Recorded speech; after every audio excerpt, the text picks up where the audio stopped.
اللہ کی یاد میں مشغول رہو اور ہر چیز کو دل و دماغ سے ابتدا میں تھوڑی دیر کے لیے صحیح خالی کر کے کچھ دیر بیٹھ کر اللہ کی یاد کیا کرو.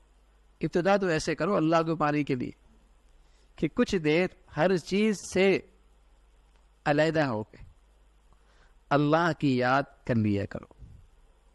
پھر اللہ کرے ایسا وقت آئے کہ دنیاوی کام میں مشغول ہوں لیکن اللہ کی یاد سے بے یاد نہ ہو، وہ ہر وقت یاد رہے.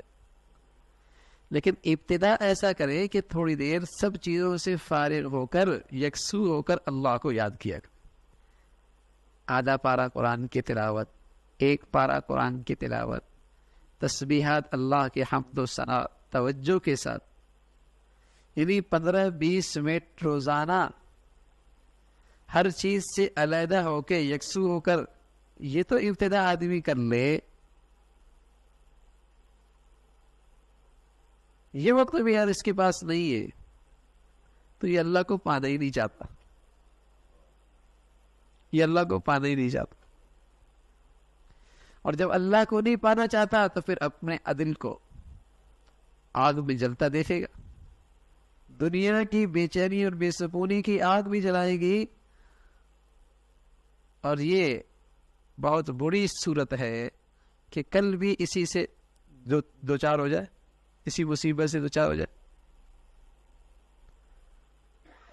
تو بھائیو اللہ کی یاد میں مشغول رہو اور ہر چیز کو دل و دماغ سے تھوڑی دیر ہی صحیح خالی کر کے روزانہ اللہ کو یاد کرو.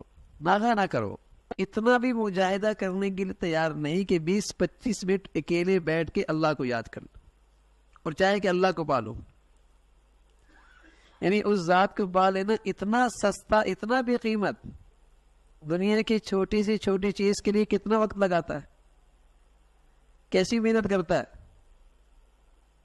اور اللہ کو پانے کے لیے اس کے بعد یہ بھی وقت نہیں ہے. اگر اللہ کی پسند ہے، اللہ کو سے محبت کرتا ہے، پھر اللہ کی یاد کے لیے وقت نکلنا چاہیے. تو قرآن کی تلاوت ہو اور کچھ وقت اکیلے بیٹھ کے صبح شام اللہ کی یاد کی جائے، انشاءاللہ اس سے اللہ کا قرب نصیب ہوتا چلا جائے.